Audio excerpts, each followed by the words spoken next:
Matriculation கல்வியை மேற்கொள்ள SPM தேர்வில் 10A பெற்ற அனைத்து மாணவர்களுக்கும் இனப்பாகுபாடின்றி வாய்ப்பு வழங்கப்படும் என்ற வாக்குறுதியை பிரதமர் நிச்சயம் காப்பாற்றுவார். அது குறித்து மாணவர்களோ பெற்றோர்களோ கவலை கொள்ள தேவையில்லை என தொழில் முனைவர் மற்றும் கூட்டுறவு மேம்பாட்டுத்துறை துணை அமைச்சர் டாக்டர் ரமணன் ராமகிருஷ்ணன் உத்தரவாதம் அளித்தார். நீங்கள் முதலில் விண்ணப்பியுங்கள், ஒருவேளை இடம் கிடைக்கவில்லை என்றால் அவர்களுக்கு உதவ நிச்சயம் வழி காணப்படும் என அவர் சொன்னார். பிரதமர் சொல்லிட்டாங்க, எல்லாரும் 10A கிடைக்கிறது மெட்ரிகுலேஷன் இருக்குது. அந்த பழைய மெட்ரிகுலேஷனோட கோத்தா பற்றி அவங்கள ஒன்றுமே அவங்கள தொடலை. இது ஸ்டில் இன்டேக்ட். ஸோ நான் என்ன கேட்குறேன்னா, ஒன்று ரொம்ப முக்கியம், நம்மளை இந்த மெட்ரிகுலேஷன் இஷ்யூ இந்த எல்லாம் நம்மளை பாலிட்டிசைஸ் பண்ண வேணாம். யாருக்கு அந்த உதவி தேவைப்படுது நம்மளை பாருங்கள், நம்மளை லெட்டர் போட்டு நம்ம ட்ரை பண்ணுறோம். we are going to try and we will do it.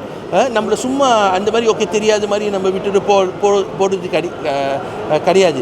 So அவங்களோட வச்சுக்கும் அவங்களுக்கு 10A 8A 9A உங்களுக்கு கிடச்சிச்சின்னா மெட்ரிகுலேஷன் நீங்கள் போடுங்க. உங்களோட எம்பிக்கு போயிட்டு நீங்கள் சப்மிட் பண்ணுங்கள். அவங்கள MOEக்கு சப்மிட் பண்ணுவாங்க. பட் நீங்களும் அந்த ஸ்டெப் பை ஸ்டெப் அந்த ப்ரோசஸ் முதல்ல செய்யுங்க.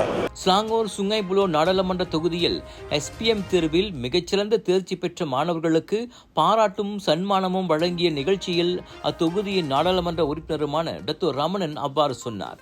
தொடர்ந்து பேசிய துணை அமைச்சர் சுங்கை புலோவில் மாணவர்களின் கல்வி மேம்பாட்டுக்கு பேங் ராக்கெட் அறக்கட்டளை YBR அளித்து வரும் ஆதரவுக்கு நன்றி தெரிவித்துக் கொண்டார்.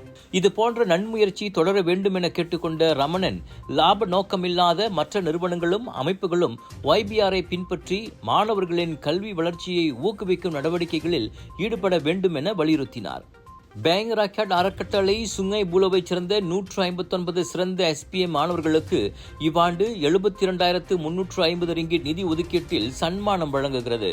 முதல் கட்டமாக 73 மாணவர்களுக்கு ஷா ஆலாம் சுபாங் பிஸ்தாரி புங்கா மாத்தஹாரி மண்டபத்தில் இன்று காலை ரமணன் விருதுகளையும் ஊக்கத்தொகையும் வழங்கினார்.